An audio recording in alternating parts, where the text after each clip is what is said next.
down, came down. Our fall 2013 baptism will be held November 10th at the 6 p.m. service in the chapel. There will be a class held the Sunday before at 9 a.m. in the main building. Sign up on the web or email Laura at lauras@canyonviewchurch.com.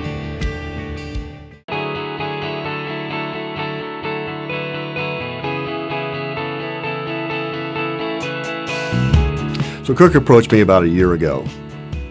His initial idea was to send a medical team down to Brazil to help with medical procedures. And he came back and said that Brazil wouldn't allow medical people down there, but they would allow construction teams, and that there was the opportunity to build churches on the Amazon. And of course, I was all over that, the ability to go onto the Amazon, into villages, and build churches.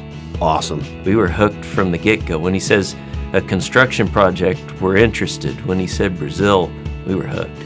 We had to go. I've been on several mission trips before, and this one was easily the hardest one I've been on as far as work. The manual labor that we did was really difficult.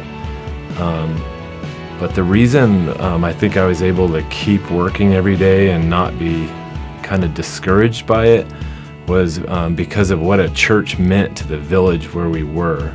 So before I left, I was feeling pretty nervous, which I think is common going to an unknown country that I've never been to before, especially when it's in the middle of the jungle on the Amazon River, and I can't swim. It's just amazing that, when we take a break to sit back and think about where we're at, thousands of miles away from home, in the middle of the jungle, working on a church. It was, in some ways, just really surreal. There's this whole shift of evangelism that's going on. It's just this wave of God that's occurring throughout Brazil and the Amazon basin that is second to none. The missionary that lives there, who was heading up our trip, told us that in a village, when people gathered as a small group, they would have a little bit of attendance. People would kind of come, maybe not be that serious about it. But as soon as they got a church in their village, then all of a sudden people were really serious about it. It was like something's really happening here.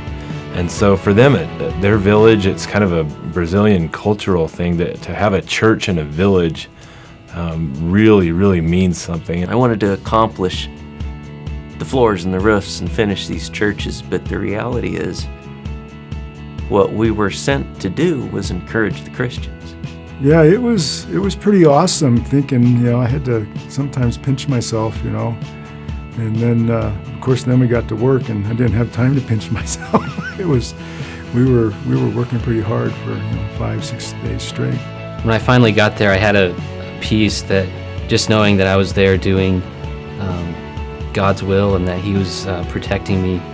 When I think about the sacrifices that I made to go on this trip, the cost, the time off work, just actually stepping out of my comfort zone and doing something, that's what makes the reward so much better when you start to see these people's lives that are being changed because of what Jesus is doing. I can tell you about it, but you got to go yourself, and you got to get past the comfort of home and get out there and do what we were called to do. Well, it was one of the most fun things I've done, and I would love to go back again. If I had the chance, I'd go back tomorrow. I would go again in a heartbeat. There's no reason for you not to go. How often do you get to say that I got to build a church in the Amazon? That alone is a good enough reason to go.